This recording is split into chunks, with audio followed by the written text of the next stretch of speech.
जय गुरुदेव भगवान की जय। ओम परमात्मे नमः। गुरु ब्रह्मा गुरु विष्णु गुरुदेवो महेश्वर, गुरु साक्षात ब्रह्म ब्रह्मा तस्मै श्री गुरुवे नमः।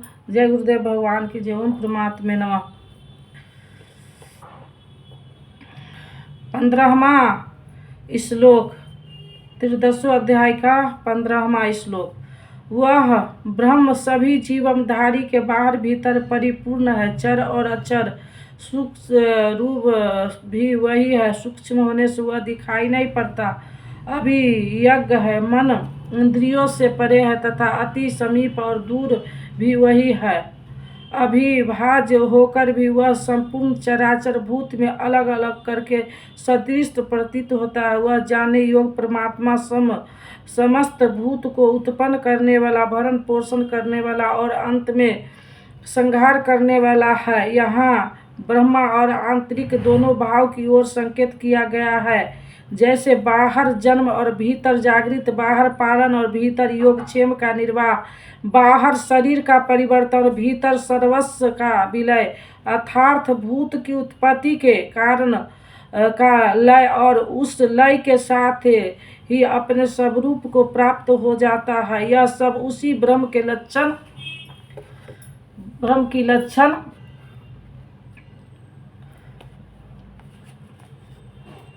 है। वह यज्ञ ब्रह्म योतियों का भी योति है, तब तम से अति परे कहा जाता है। वह पूर्ण ज्ञान रूप है, पूर्ण ज्ञाता है, जानने योग्य है और ज्ञान द्वारा ही प्राप्त होने वाला है। साक्षात्कार के साथ मिलने वाली जानकारी का नाम ज्ञान है। ऐसी जानकारी द्वारा ही उस ब्रह्म का प्राप्त होना संभव है। वह सबके हृदय में स्थिर है, उसका निवास स्थान हृदय है। अनंत ढूंढने पर वह नहीं मिलेगा, अतः हृदय में ध्यान तथा योगाचरण द्वारा ही उस ब्रह्म की प्राप्ति का विधान है। अर्जुन, बस इतना ही क्षेत्र ज्ञान तथा जानने योग परमात्मा का स्वरूप संक्षेप में कहा गया है। इसे जानकर मेरा भक्त मेरे साक्षात्कार स्वरूप को प्राप्त हो जाता है। अभी तक योगेश्वर श्री कृष्ण ने जिसे क्षेत्र कहा था उसी को अब प्रकृति, और जिसे क्षेत्रज्ञ कहा था उसी को अब पुरुष शब्द से इंगित करते हैं। यह प्रकृति और पुरुष दोनों को ही तू अनादि जान तथा संपूर्ण विकार त्रिगुणमयी प्रकृति से ही उत्पन्न हुआ जान। कार्य और करण जिनके द्वारा शुभ कार्य किए जाते हैं, विवेक वैराग इत्यादि तथा शुभ कार्य होने में काम क्रोध इत्यादि कारण है को उत्पन्न करने में हेतु प्रकृति कही जाती है। और यह पुरुष सुख दुखों को भोगने में कारण कहा जाता है। प्रश्न उठता है कि क्या वह भोगता ही रहेगा, इससे कभी छुटकारा भी मिलेगा? जब प्रकृति और पुरुष दोनों ही अनादि है, तब कोई उनसे छूटेगा कैसे? इस पर कहते हैं, प्रकृति के बीच में खड़ा होने वाला पुरुष ही प्रकृति से उत्पन्न हुए गुणों के कार्य रूप पदार्थ को भोगता है, और इन गुणों का संग ही इस जीवन आत्मा के अच्छी तथा बुरी योनियों में जन्म लेने का कारण है। यह कारण अर्थात प्रकृति के गुणों का संग समाप्त होने पर ही जन्म मृत्यु से मुक्ति मिलती है। अब उस पुरुष पर प्रकाश डालते हैं कि वह किस प्रकार प्रकृति में खड़ा है।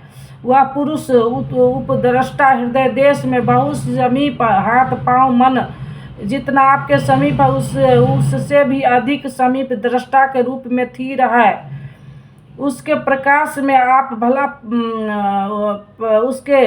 उसके प्रकाश में आप भला करे बुरा करे उसे कोई प्रयोजन नहीं है। वह साक्षी के रूप में खड़ा है। साधना का सही क्रम पकड़ में आने पर पथिक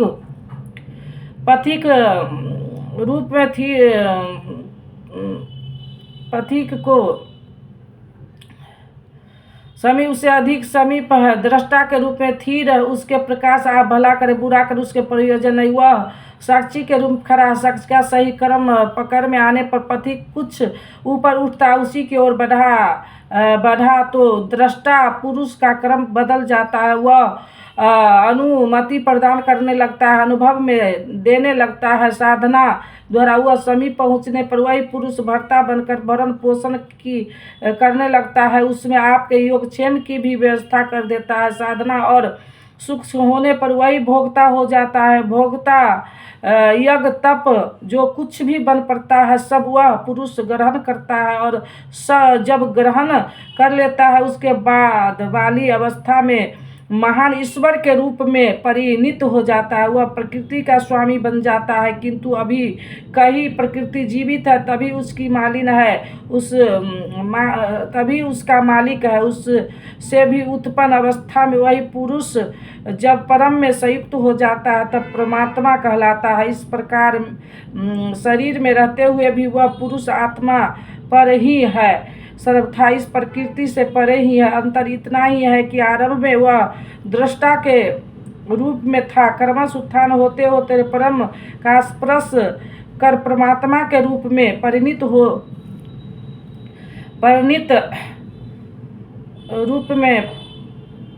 हो जाता है।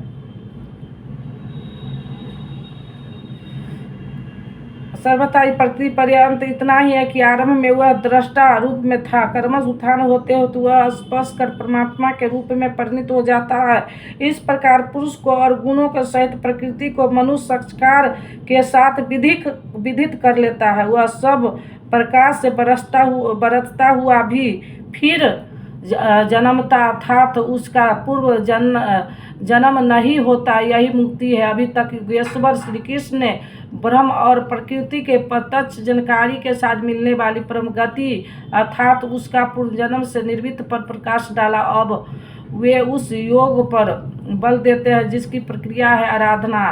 क्यों इस कर्म को कार्य रूप लिए बिना कोई पाता नहीं है।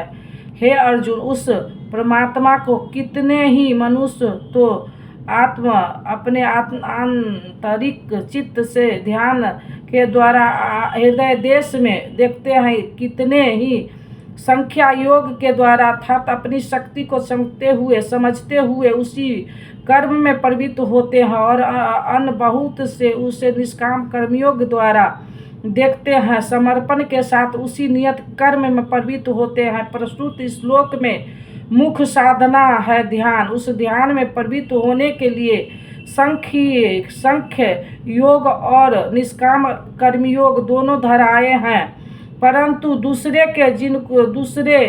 जिनको साधना का ध्यान नहीं है वे इस प्रकार न जानते हुए दूसरे जो तत्व को जानने वाले महापुरुष उनके द्वारा सुनकर ही उपासना करते हैं और वे सुनने के परायण हुए उस पुरुष भी मृत्युक रूपी संसार सागर से निसंदेह तर जाता है। अतः कुछ भी पार न लगे तो सत्संग करे, संतों के सानिध्य में रहे।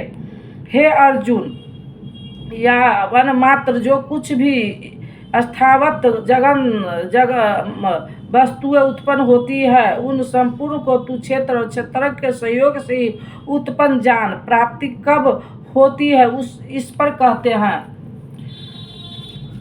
कहते हैं जो पुरुष विशेष रूप से नष्ट होते हुए चराचर सभी भूत को नाश रहित परमेश्वर को संभाव से स्थिर देखता है वही यथार्थ देखता है। उस प्रकृति के विशेष रूप से नष्ट होने पर ही वह परमात्मा स्वरूप है, उससे पहले नहीं। इस पर पीछे अध्याय 8 में भी कहा है भूतों के भाव जो भले अथवा बुरे कुछ भी संस्कार संरचना करते हैं उनका मिट जाना ही कर्म है, प्रकाष्ठा है, उस समय कर्म पूर्ण है। वही यहाँ भी कहते हैं कि जो चराचर भूत को नष्ट होते हुए और परमेश्वर को संभाव से स्थिर देखता है वही सही देखता है, क्योंकि वह पुरुष सर्वत्र संभाव से स्थिर परमेश्वर को समान जैसा है वैसा ही समान देखता हुआ अपने द्वारा स्वयं को नष्ट नहीं करता, क्योंकि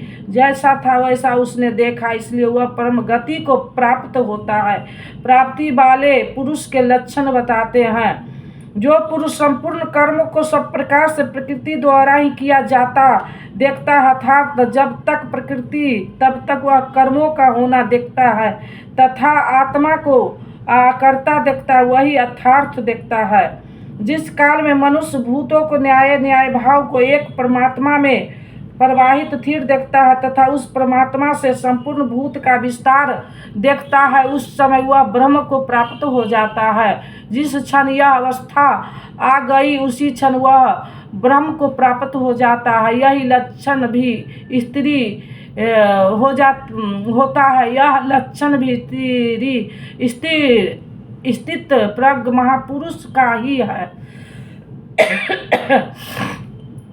कंते अनादि होने से और गुणातीत होने से यह अविनाशी परमात्मा शरीर में स्थिर होते हुए भी वास्तव में न करता है और न लिप्त ही होता है। जिस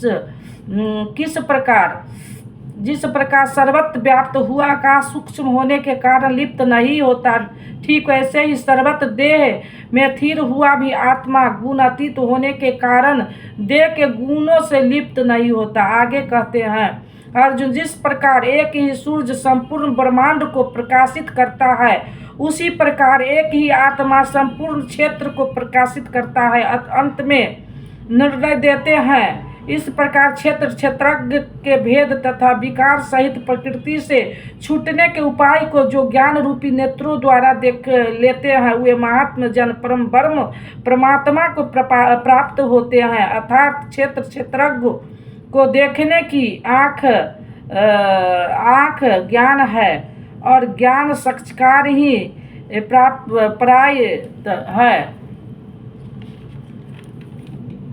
निष्कर्ष, गीता के आरंभ में धर्म क्षेत्र कुरुक्षेत्र का नाम तो लिया गया, किंतु वह क्षेत्र प्रस्तुत है कहाँ? वह स्थल बता नाशेष था, जिसे स्वयं शास्त्रकार ने प्रस्तुत अध्याय में स्पष्ट किया। कौन्तेय, यह शरीर ही एक क्षेत्र है। जो इसको जानता है वह क्षेत्रज्ञ है। वह इसमें फंसा नहीं बल्कि निर्लेप है, इसका संचालक है। अर्जुन, संपूर्ण क्षेत्र में मैं भी क्षेत्रज्ञ हूँ। अन्य महापुरुष से अपनी तुलना की। इससे स्पष्ट है कि श्री कृष्ण भी एक योगी थे, क्योंकि जो जानता है वह क्षेत्रज्ञ है, ऐसा महापुरुष ने कहा है। मैं भी क्षेत्रज्ञ हूँ, अर्थात अन्य महापुरुष की तरह मैं भी हूँ। उन्होंने क्षेत्रज्ञ जैसा है जिन विकारों वाला है तथा क्षेत्रज्ञ जिस प्रभाव वाला है उस पर प्रकाश डाला। मैं ही कहता हूँ, ऐसी बात नहीं है। महर्षियों ने भी यही कहा। वेद के छंदों में भी उसी को विभाजित करके दर्शाया गया है। ब्रह्मसूत्र में भी वही मिलता है। शरीर जो क्षेत्र है, क्या इतना ही है जितना दिखाई देता है? इसके होने के पीछे जिनका बहुत बड़ा हाथ है, उन्हें गिनाते हुए बताया कि धामामूल प्रकृति, अव्यक्त प्रकृति, 10 इंद्रिया और मंद्रियों के 5 विषय, आशा, तृष्णा, आवासना, इस प्रकार इन विकारों का सामूहिक मिश्रण यह शरीर है। जब तक ये रहेंगे तब तक शरीर किसी न किसी रूप में रहेगी। यही क्षेत्र है जिसमें बोया हुआ भला या बुरा बीज संस्कार के रूप में उगता है। जो इसका पार पा लेता है वह क्षेत्रज्ञ है। क्षेत्रज्ञ का स्वरूप बताते हुए उन्होंने ईश्वरीय गुणधर्म पर प्रकाश डाला और कहा कि क्षेत्रज्ञ इस क्षेत्र का प्रकाशक है। उन्होंने बताया कि साधना के पूर्ति काल में परम तत्व परमात्मा का प्रत्यक्ष दर्शन ही ज्ञान है। ज्ञान का अर्थ साक्षात्कार, इसके अतिरिक्त जो कुछ भी ज्ञान है जानने योग प्रस्तुत परम तत्पर ब्रह्म, वह न सत्य है न असत्य है, दोनों से परे है। इसे जानने के लिए योग हृदय में ध्यान करते हैं, बाहर मूर्ति रखकर नहीं। बहुत से लोग संख्य माध्यम से ध्यान करते हैं तो शेष निष्काम कर्मयोग समर्पण के साथ उसकी प्राप्ति के लिए उसी निर्धारित कर्म आराधना का आचरण करते हैं। जो उसकी विधि नहीं जानते हुए तत्व स्थिति महापुरुष के द्वारा सुनकर आचरण करते हैं, वे भी परम कल्याण को प्राप्त हो जाते हैं। अतः कुछ भी समझ में न आए तो उसके ज्ञाता महापुरुष का सत्संग आवश्यक है। स्त्री प्रियग महापुरुष के लक्षण बताते हुए योगेश्वर श्री कृष्ण ने कहा कि जैसे आकाश सर्वत्र सम रहता हुआ भी निर्लेप है, ऐसे सूर्य सर्वत्र प्रकाश करते हुए भी निर्लेप है। ठीक इसी प्रकार स्त्री प्रियग पुरुष सर्वत्र सम ईश्वर को जैसा है वैसा ही देखते हैं। देखने की क्षमता वाला पुरुष क्षेत्रज्ञ से अथवा प्रकृति से सर्वथा निर्लेप है। अंत में उन्होंने निर्णय दिया कि क्षेत्र और क्षेत्रज्ञ की जानकारी ज्ञान रूपी नेत्रों द्वारा ही संभव है। ज्ञान जैसा कि पीछे बताया गया उस परमात्मा के प्रत्यक्ष दर्शन के साथ मिलने वाली जानकारी है। शास्त्र को बहुत रट कर दोहराया ज्ञान नहीं, बल्कि अध्ययन तथा महापुरुष से उस कर्म को समझकर उस कर्म पर चलकर मन सहित इंद्रियों को निरोध और उस निरोध के भी विलय काल में परम तत्व को देखने का साथ जो अनुभूति होती है, उसी अनुभूति का नाम ज्ञान है। क्रिया आवश्यकता है। इस अध्याय में मुख्य क्षेत्रज्ञ का विस्तार से वर्णन किया गया है। प्रस्तुत क्षेत्र का स्वरूप व्यापक है। शरीर रहना तो सरल है, किंतु शरीर का संबंध कहाँ तक है? तो समग्र ब्रह्मांड मूल प्रकृति का विस्तार है। अनंत अंतरिक्षों तक आपके शरीर का विस्तार है। उससे आपका जीवन ऊर्जवी है, उसके बिना आप जी नहीं सकते। यह मुंडमंडल विश्व जगत देश प्रदेश और आपका यह दिखाई देने वाली शरीर उस प्रकृति का एक टुकड़ा भी नहीं है। इस प्रकार क्षेत्र का ही इस अध्याय में विस्तार से वर्णन है। अतः इस प्रकार श्रीमद् भागवत गीता रूपी उपनिषद ब्रह्म विद्या तथा योग शास्त्र विषय श्री कृष्ण और अर्जुन के संवाद में क्षेत्र क्षेत्रज्ञ विभाग योग नामक 13वां अध्याय पूर्ण होता है। इस प्रकार श्रीमद् परमानंद जी के शिष्य स्वामी अगरानंद श्रीत परमहंस परमानंद जी के शिष्य स्वामी अगरानंद कृत श्रीमद् भागवत गीता भाष्य अर्थात गीता में क्षेत्रज्ञ क्षेत्र विभाग योग नामक 13वां अध्याय पूर्ण होता है। हरिओम तत्सत। जय गुरुदेव भगवान की जय। अब दे दो गीता ज्ञान मिटे ज्ञान गुरु जी हमारे, हम आए शरण तुम्हारे। बालकपन खेलन में खोया, जवन निद्रा में तू सोया। भय वृद्धित हो गई जर्जर खात हमारे, हम आए शरण तुम्हारे। सुत मात पिता बांधव दारा, नस्वर संबंध है ए सारा। जाएंगे संग शुभा शुभ कर्म हमारे, हम आए शरण तुम्हारे। जाएंगे संग शुभाशुभ कर्म हमारे, हम आए शरण तुम्हारे। सुत मात पिता बांधव दारा, नस्वर संबंध है सारा। जाएंगे संग शुभाशुभ कर्म हमारे, हम आए शरण तुम्हारे। गुरु कर में जग की माया में सुख पाता था इस काया में। निज ज्योति से ज्योति जगाओ गुरु जी हमारे, हम आए शरण तुम्हारे। सेवक पर स्वामी दया करो, भव भय बंधन आप हरो। कर्मों के दोष न देखो आप हमारे, हम आए शरण तुम्हारे। कर्मों के दोष न देखो आप हमारे, हम आए शरण तुम्हारे। गुरु चरणों में ये अर्जी है, आगे प्रभु आपकी मर्जी है। गुरु कृपा मिले तो जागे भाग हमारे, हम आए शरण तुम्हारे।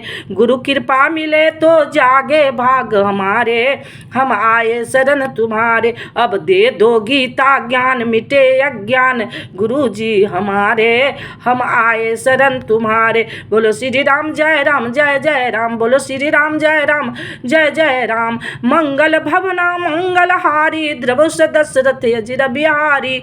जो तुम जानहु अंतर्यामी पुरबहु मोर मनोरथ स्वामी। अब प्रभु कृपा करहु एहि भांति सब तजी भजन करब दिन राति। बोलो श्री राम जय जय राम। सकल विघ्न व्यापहि नहीं तेहि राम सो कृपा बिलो कहि जेहि। प्रविष्ट नगर की जय सब काजा हृदय राख कौशलपुर राजा।